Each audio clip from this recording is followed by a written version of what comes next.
गांव गंगापुर अपनी हरियाली और साफ सुथरे वातावरण के लिए मशहूर था। वहां एक बड़ा तालाब था जिससे पूरे गांव की पानी की जरूरत पूरी होती थी।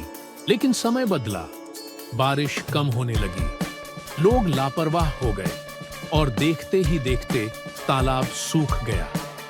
गर्मियों का मौसम था, सूरज आग बरसा रहा था और गंगापुर के लोग पानी की हर बूंद के लिए तरस रहे थे।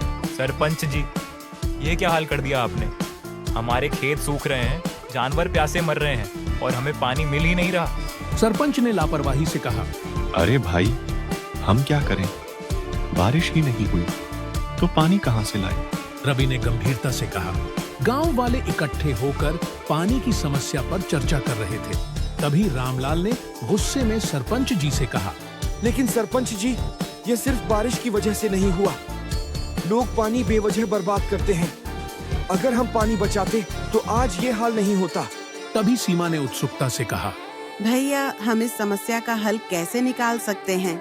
दादाजी ने शांत स्वर में कहा, समस्या का हल है जल संरक्षण। हमें अपने पुराने तरीके अपनाने होंगे। तालाब साफ करना होगा, कुएं दोबारा बनवाने होंगे और बारिश के पानी को सहेजना होगा। रामलाल के घर में एक बड़ा ट्यूबवेल था। वह हर दिन अपनी फसल के लिए जरूरत से ज्यादा पानी निकालता था। गीता रामलाल को समझाने की कोशिश करती है। रामलाल जी, पानी सीमित मात्रा में है।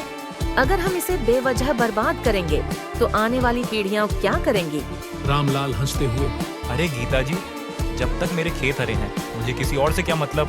रवि ने गंभीर होकर कहा, लेकिन चाचा, जब पानी खत्म हो जाएगा तब आपको भी परेशानी होगी। रामलाल ने गुस्से में कहा, बच्चों, अगर हम पानी को सही तरीके से बचाएं, तो यह समस्या हल हो सकती है। हमें नल खुला नहीं छोड़ना चाहिए, नदियों और तालाबों को साफ रखना चाहिए और बारिश के पानी को स्टोर करना चाहिए। छोटे बच्चे मुझे सिखाएंगे, जाओ अपने काम से काम रखो। गीता और रवि निराश हो गए, लेकिन उन्होंने हार नहीं मानी। गांव की पाठशाला में गीता ने बच्चों को जल संरक्षण के महत्व के बारे में पढ़ाया। सीमा ने खुश होकर कहा, मैं अपने घर में पानी की बचत शुरू करूंगी। रवि ने कहा, और हम गांव के लोगों को भी समझाएंगे। बच्चे जोश में आ गए और उन्होंने गांव में जागरूकता फैलाने की योजना बनाई। रवि, सीमा और बाकी गांव के बच्चों ने मिलकर तालाब की सफाई शुरू कर दी।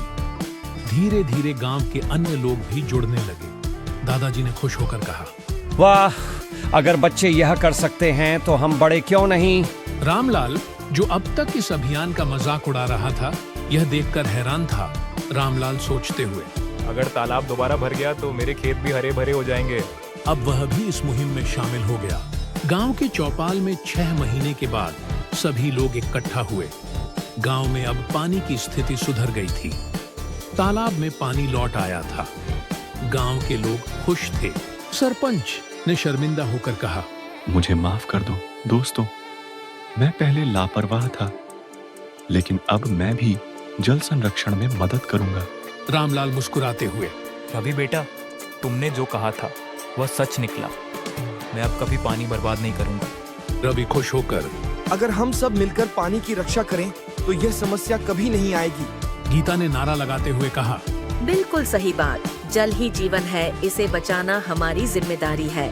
इस कहानी से हमें यह सीख मिलती है कि अगर हम जागरूक हों और मिलकर प्रयास करें तो पानी की समस्या को हल किया जा सकता है।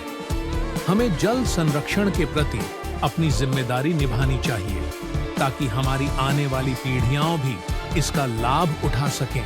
बूंद बूंद से सागर बनता है। जल बचाए, जीवन बचाए।